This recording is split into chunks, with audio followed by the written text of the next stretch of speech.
Hey, I'm Chelsea. I'm with Sustainable Media, and let's talk about screen time. Research Center recently released an article talking about screen time and how teens and parents are managing it. And it's really interesting just to see statistics about how teens view their phones and their relationship with their phones. Often it's them saying that they use it to connect with their friends and hobbies, but then there's also this percentage of teens that feel anxious when they're away from their phone, almost it is an addiction at times.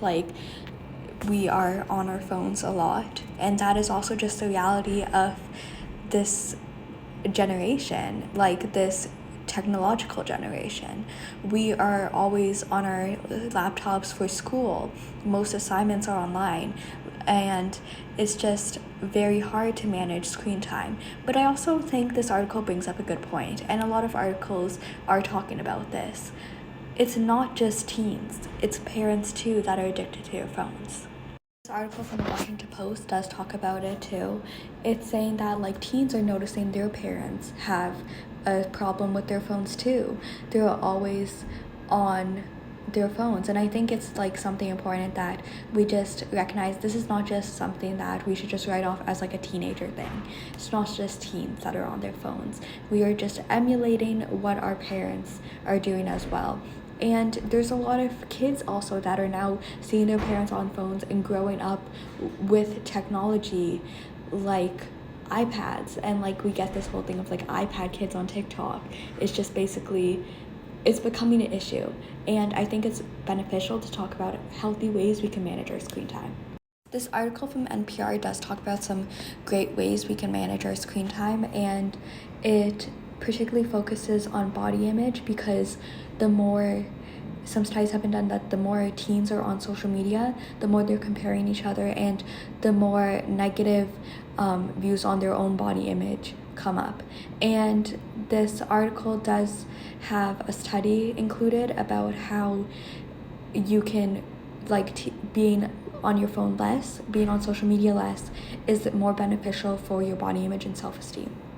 The article mentions on a 5-point scale that reducing social media use improved score on appearance from 2.95 to 3.15, and that's incredibly helpful to kind of just use as an idea of what effect social media has on us, and gives us reason to kind of take a step back to figure out how we can cut back our social media use and make it more healthy. This article does have great tips about cutting back screen time by setting the timer on the app, or you can also follow people on social media that make you feel better about yourself, or just make you feel neutral, at least, that don't make you compare yourself to others. And you can also just find hobbies that are away from your phone.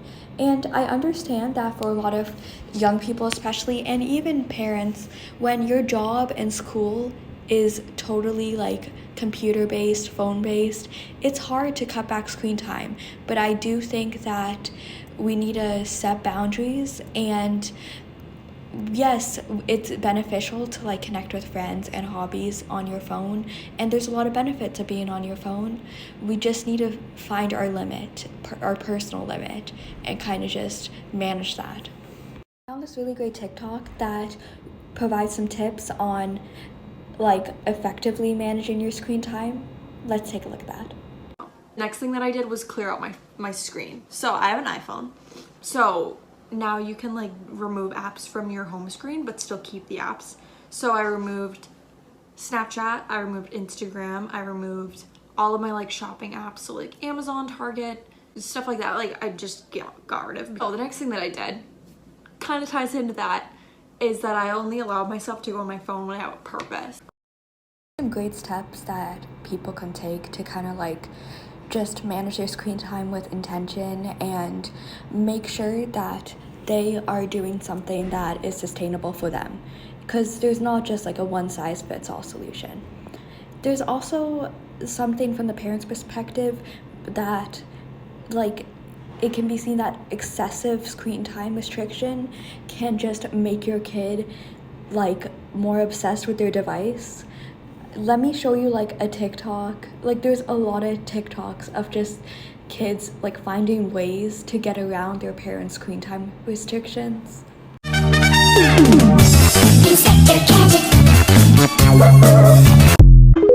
There are a lot of parent-run TikTok accounts as well that help parents kind of understand from their kids' perspective how they view their screen time. Let me show you one of those.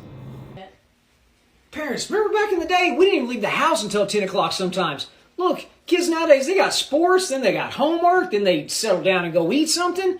They don't even get to talk to their friends until about 9:30 or 10 o'clock. Look, they need that. Kids wind down somehow, some way. Do better.